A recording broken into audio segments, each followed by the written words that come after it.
With those technical details out of the way, it's time to start choosing affiliate products and schemes. The first step here is going to be deciding which type of affiliate scheme you want to join up to. Do you want to sell a digital product, a physical product, or a service? The best answers for most beginners will be a digital product.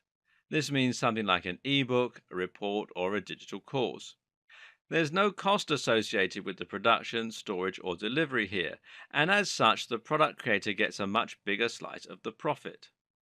What's more, they have more profit to share with you, and that means you can earn up to 50 to 75% from each sale.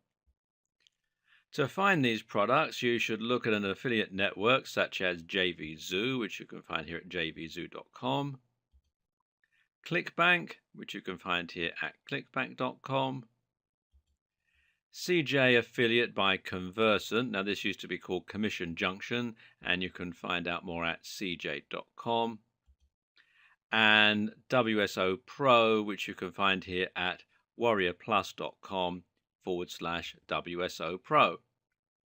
To use one of these sites, all you need to do is to sign up, browse through the available products, and then apply to work as an affiliate for a few.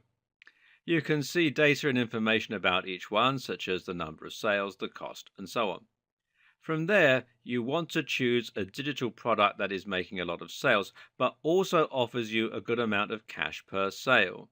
Think too of how you're going to market each of these products and what angle you're going to go with to make it desirable for your audience. Trying out the product is a very good idea, as is finding one that offers free marketing materials that the product creator has designed. Some will come with free landing pages, blog posts, email autoresponder sequences, and more that you can utilize. Promoting digital products means you make more money per sale, and it means there's less that can go wrong. It's also the preferred method by many digital marketers, which means you can find a lot more advice and help. Some people, though, will feel more comfortable selling physical products, which they can do by signing up to Amazon Associates, which you can do at affiliate-program.amazon.com, or Share a Sale, which you can find here at shareasale.com. People like selling physical products because they still have a much wider audience. It's a certain type of person who's willing to spend $50 on an ebook, and anyone who is a technophobe, who wants something physical, or who is savvy enough to know they can get most information for free won't be interested. On the other hand, we all spend money on physical items. This means you have a much larger potential audience. Unfortunately, though, physical products also cost a lot more to produce and ship, and normally they go through more channels before you get the opportunity to promote them. When you sell a product through Amazon, for instance, the money is going to get split between you, the product creator, Amazon, the delivery company, and possibly even another reseller. As such, affiliates on Amazon tend to get as little as 4 to 8% per sale, as opposed to 50 to 75%. The products will also be cheaper and less geared towards getting digital sales.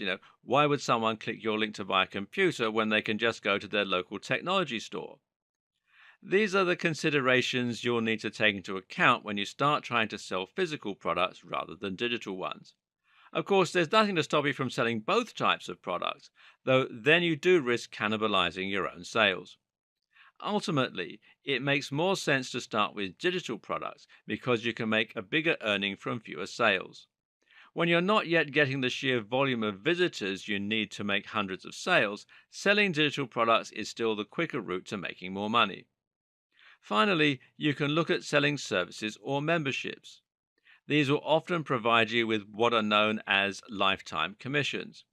For instance, if you can get people to sign up to a gambling site, then you might be able to earn commission from them for the lifetime of their membership. Get enough of these and you'll be set for life. But, of course, there are unique challenges here too. There are far fewer of these sorts of affiliate schemes, for obvious reasons, and normally the best way to find them is to visit the sites in person. This means you can end up with lots of separate accounts, and in turn, things can get a little fiddly. This is more complex and perhaps not a great starting point for a complete beginner. Something else to consider when choosing an affiliate product is whether it's something that you will be able to sell. Not only must it be possible to sell generally, but you also need to be able to sell it personally. That means that ideally it should be on a topic that you find interesting and that you know how to sell. When creating a blog or building a mailing list, you will usually need to write a lot of blog posts and emails on the topic of the product in order to build trust, provide value, and offer a reason for people to come to your website in the first place. If you aren't careful and you choose a subject you know nothing about, you'll quickly find this tiring and boring, and you'll again be more likely to quit. What's more is that readers might be able to tell that you aren't, in fact, an expert on the subject, and this will undermine the points you make and leave your readers less inclined to trust you. At the same time, you also need to think about the advantages that are unique to you, such as any routes to market you might have. A route to market is any direct link you have with a potential audience, such as a blog or a magazine. If you already have a blog, then of course you need to choose a product that your readers will find interesting. But you might also have some additional routes to market. For instance, think about your contacts. Do you have the email addresses of any top bloggers? Are you friends with the editor of an industry magazine? In other words, it basically boils down to choosing a product that you already know you can sell, even if you don't have a direct route to market. Think about what the best routes to market for each product might be and how you could go about reaching them. Don't choose a product and then think about how you're going to sell it. Choose the product because you know you can sell it. We'll be talking more about this later in the video series. Likewise, another consideration you will have is whether to pick a big niche or a little niche. Of course, every internet marketer knows that your niche is your industry, which at the same time will dictate your subject matter. So, if you're selling an ebook on getting abs, your niche and your industry are fitness. On the other hand, if you're selling an ebook on making money online, then your niche is online business. Making money online is actually the biggest niche you'll find when it comes to digital products with affiliate schemes. In fact, Warrior Plus is entirely dedicated to digital marketing products. Meanwhile, just behind digital marketing as a popular niche are the fitness and online dating niches. This is a good thing because these are proven niches. People are happy to spend money to make money, and they'll also spend money to look and feel better or to find love. These are also subjects that appeal to everyone, so if you're looking for a product with a proven track record, it would likely be in these areas.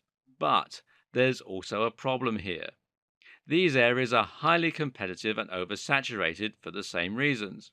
If you want to reach this audience, then you're going to need to spend more money on PPC advertising as you'll be bidding against more competitors.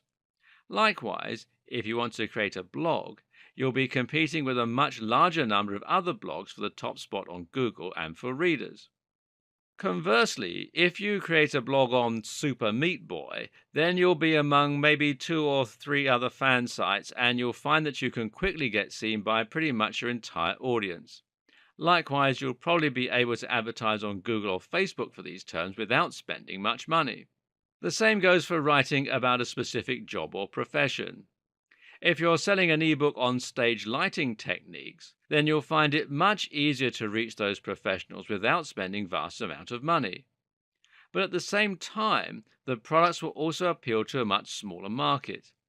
This means that it won't take as long to saturate the market, and you likely won't make as many sales over the long term. The answer? Often the best strategy will be to start smaller and then build your way up to reach the bigger niches. Another option is to choose an affiliate product that aims at a smaller cross-section of a much larger niche. For instance, fitness for the over 50s is a much smaller chunk of the larger fitness niche.